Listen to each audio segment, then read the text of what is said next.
Usisahau kusubscribe, like na kubonyeza alama ya kengele. Asante. Bana, wa Irani wameendelea kuushangaza ulimwengu na kuibua maswali mengi sana, hasa kwa wahasimu wao wa vita, namaanisha Marekani na Israeli. Na wakati huo huo Marekani yeye ikiendelea kutapatapa, ikiendelea kuhanga kutafuta njia ambayo inaweza ikafaa ya kuelezea umma kwamba tayari imekwisha shindwa vita vyake dhidi yake na Irani, kwa sababu hakuna tena njia yoyote ambayo imesalia ya Marekani kuweza kujitetea ama kuweza kutafuta suluhu ya vita. Wa Irani wameendelea kushangaza ulimwengu na kuzua taharuki kubwa sana katika vyanzo mbalimbali vya taarifa na kurasa rasmi za mitandao ya kijamii mara baada kwa siku za hivi karibuni kuonekana viongozi wakubwa wakijiweka mbele ya raia, yani kiufupi wakijitoa muhanga, na hii yote ni kuonyesha mfano ama kuwalinda raia katika vita vyao hivi dhidi yao na Marekani na Israel. Sasa siku ya leo kiongozi wa ngazi ya juu baada ya Ayatollah na maanisha Mojtaba Khamenei, na huyu ni Rais Daktari Masoud Pezeshkian, naye amefuatia kile ambacho walifanya viongozi wengine siku za hapo nyuma, wakionekana katika hadhara mbalimbali wakijitolea kwa nafsi zao, kwa miili yao, kwa ajili ya taifa la Iran, lakini pia na kwa ajili ya raia wote na wananchi wa Irani kwa jumla. Naye rais wa Irani Daktari Masoud Pezeshkian amefuata hatua hiyo hiyo siku ya leo, na maanisha Aprili 10, siku ya Ijumaa mwaka huu 2026.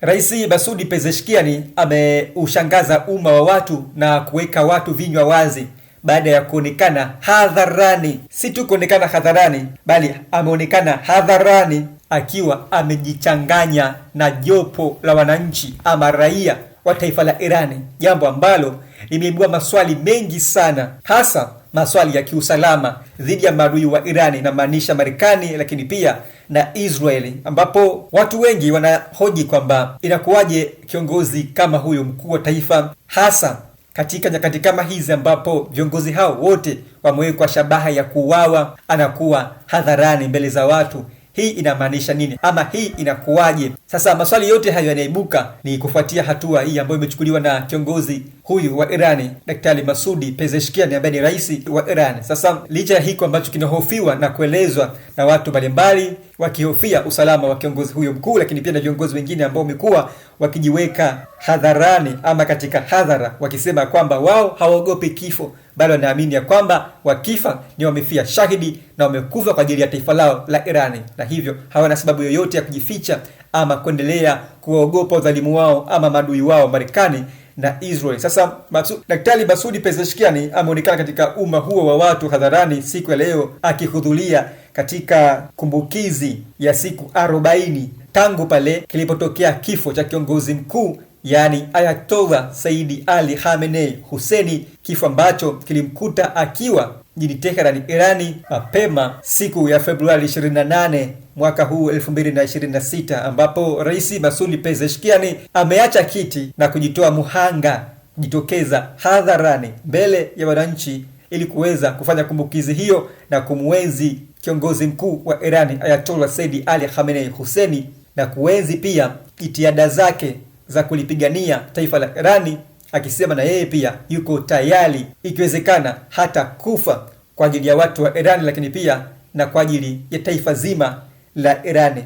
Bado taharuki hii inaendelea kuumiza sana wa Marekani na maadui wote wa Irani, ambapo hii inaonyesha dhahiri kwamba Irani si watu wa kushindwa ama si watu wa kuonyesha udhaifu dhidi ya maadui, watu ambao wamekuwa wakiwapinga ama mahasimu wao. Kama unakumbuka vizuri sana, kwa siku za hivi karibuni Marekani ilitangaza listi ama orodha ya watu ambao wamewekwa shabaha ama wapo kwenye targeti ya kuuawa. Miongoni mwa watu hao ni makamanda wakuu wa vikosi vya jeshi la walinzi wa mapinduzi ya Kiislamu IRGC, lakini pia Marekani ilitangaza baadhi ya viongozi wakubwa ambao wanashikilia mihimili muhimu ya taifa la Irani, wakisema watu hao pia watauawa hivi karibuni wala si mbali.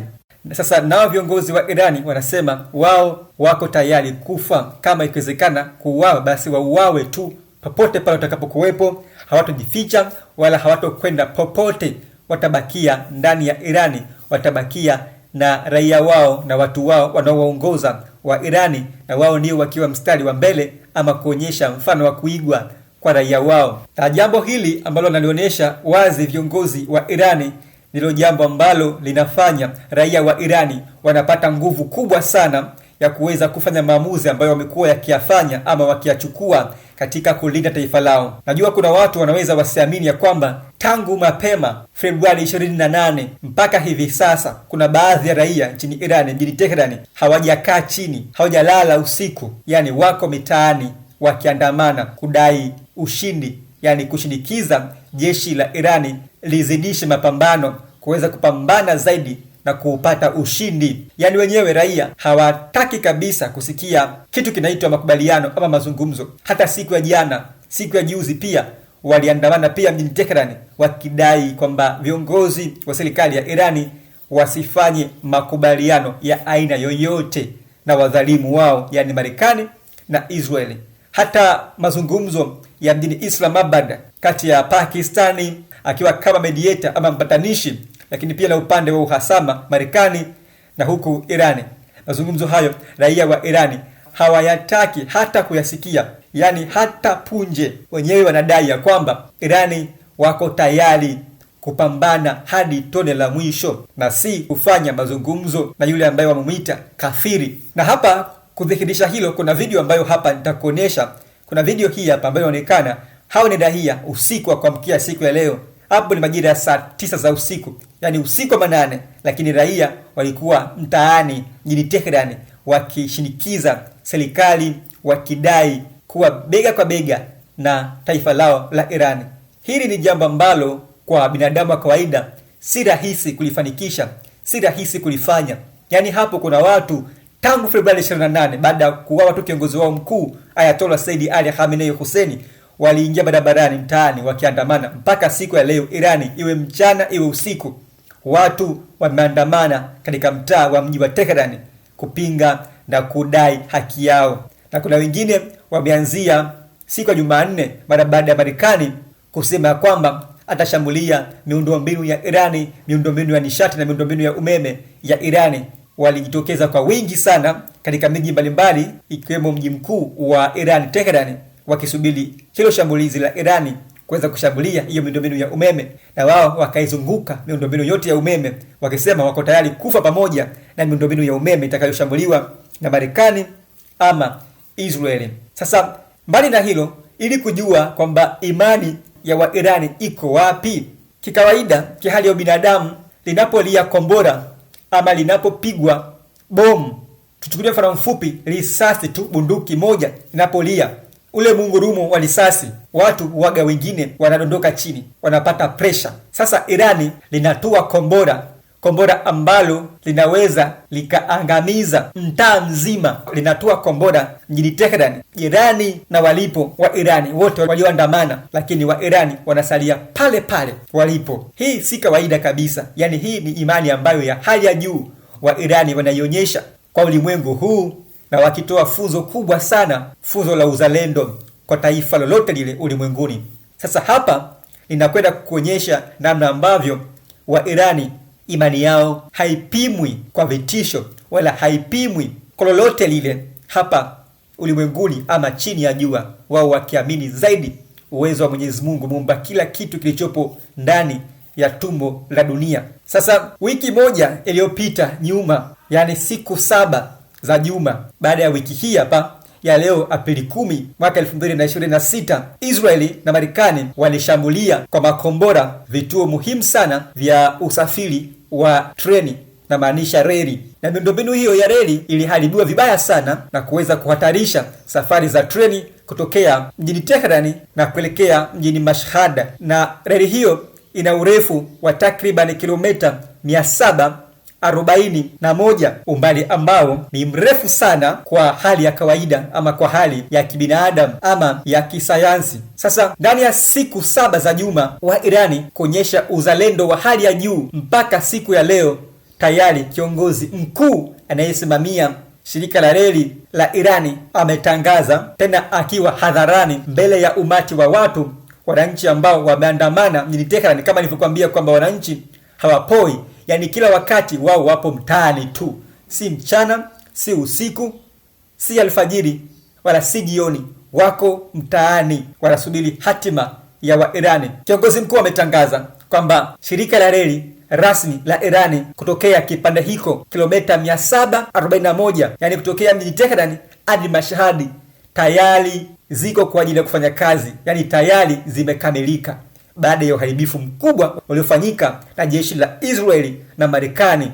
Tayari maenjinia wa Irani wamefanya kazi kwa muda wa saa 24 kwa siku hizo 7, yani walikuwa mchana na usiku. Mpaka kufikia hivi leo tayari kilomita 741 zimekamilika kuunganishwa kutokea mjini Tehran hadi Mashhad, na ametangaza rasmi safari za treni kurejea katika mji huo wa Mashhad na Tehran. Si jambo la kawaida kabisa hili kwa hali ya kawaida, yani vita vingali kuendelea na mashambulizi yanafanyika, lakini wao wametekeleza haraka ujenzi wa reli, na reli inaendelea kufanya kazi licha ya kwamba hawajui kwamba huenda labda Israel na Marekani watashambulia tena katika eneo hilo la miundombinu hiyo ya reli ama treni ya Irani. Na Marekani na Israel zimeendelea kutangaza kwamba zitaendeleza mashambulizi katika miundombinu yake mbalimbali mjini Tehran na taifa la Irani kwa jumla. ایستگاه ری خط با همکاری همه عزیزان خط آزاد شده. قطار مسافریتون میتونی بفرستین. برگه احتیاط بهشون میدی 15 کیلومتر با احتیاط بیان از اینجا عبور کنن از روی پل. Huu ni ujasiri ambao si wa kawaida, yani huu ni ujasiri ambao unaweza ukasema hauna kifani ulimwengu huu wa sasa wa karne ya 21, hasa unaotawaliwa na vijana maarufu kama Gen Z. Sasa kwa mujibu wa taarifa kutokea kwa mkurugenzi huyo ama mkuu wa shirika la reli la Irani, lakini pia na mamlaka za serikali ya Irani zimesema kwamba mbali na kurejeshwa kwa safari za reli, bali pia nyumba zote ambazo ziliharibiwa kando na barabara hiyo ya reli, lakini pia na maeneo mengine ya Irani ikiwemo mjini Isfahan, Mashhad na Tehran, yani jopo la wahandisi kutokea Irani wabobevu na wale walioko mashuleni, yani mavyuoni, wahandisi wanaojifunza wamemwagwa barabarani, wamemwagwa mitaani kurejesha hali ya nyumba za raia. Hili ni balaa, hii ni hatari sana.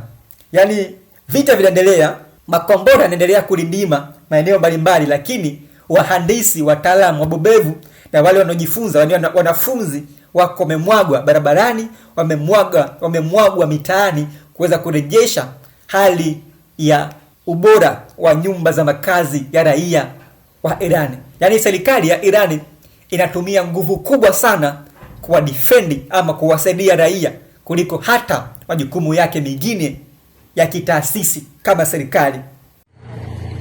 ایستگاه ری خط با همکاری همه عزیزان خط آزاد شده. قطار مسافریتون میتونی بفرستین. برگه احتیاط بهشون میدی 15 کیلومتر با احتیاط بیان از اینجا عبور کنن از روی پل. Hili ni funzo ambalo kwa hakika mataifa mengi sana ulimwenguni, hasa mataifa ya Afrika, inatakiwa kujifunza kupitia wa Irani ama kupitia uongozi huu ambao Irani unaendesha uongozi wake pale mjini Tehran pale Iran. Kwa hivyo kwa mujibu wa mamlaka hizi nasema kwamba ndani ya siku 7 makazi yote yaliyoharibiwa na makombora mazito ya Israeli, lakini pia na vikosi vya Marekani, yatarejea katika ubora. Si tu kurejea, bali makazi yatarejea katika ubora wa viwango vya juu. Si maneno yangu, bali ni maneno ya mamlaka za Irani. Na hii inaonekana wazi kabisa kwa viongozi wakubwa ambao wamekuwa wakionyesha mfano kwa raia wao wanaowaongoza. Si jambo la kawaida kwa kiongozi kuambiwa kwamba utauawa, lakini kesho kiongozi huyo akaonekana barabarani akiwa na wananchi. Yani sawa umeambiwa kama polisi wanakutafuta kwa kosa la wizi, alafu kesho ukapita nje ya kituo cha polisi. Ndivyo ambavyo viongozi wakubwa wa Irani wanafanya hivyo. Yani hawaogopi kifo, hawaogopi mashambulizi, hawaogopi chochote. Wanasema wamezaliwa kwa ajili ya Irani wamepewa majukumu kuwahudumia wa Irani, basi watawahudumia wa Irani kikamilifu. Na wakati haya yote yakiendelea, Marekani kupitia rais wake Donald Trump anaendelea kutapatapa mbaya mno. Yaani moja, haikai kichwani; mbili, haikai, hakuna anachokifikiria kikakaa sawa sawa. Bana, hii ni ripoti maalum tokea Mashariki ya Kati, vita vya Iran na Marekani. Mimi ni chifu mkuu wa itifaki. Pale Instagram kaandike afisa3_ tuweze kwenda sambamba na pamoja zaidi. Usisahau kusubscribe, lakini pia tuachie maoni yako hapo juu ya hiki ambacho kinaendelea kati ya wahasibu hawa wa vita, Irani na Marekani, na juu ya hasa imani hii ambayo Irani inaonyesha dhahiri kwa raia wake na kwa viongozi wazima wa taifa la. Usisahau kusubscribe, like na kubonyeza alama ya kengele. Asante.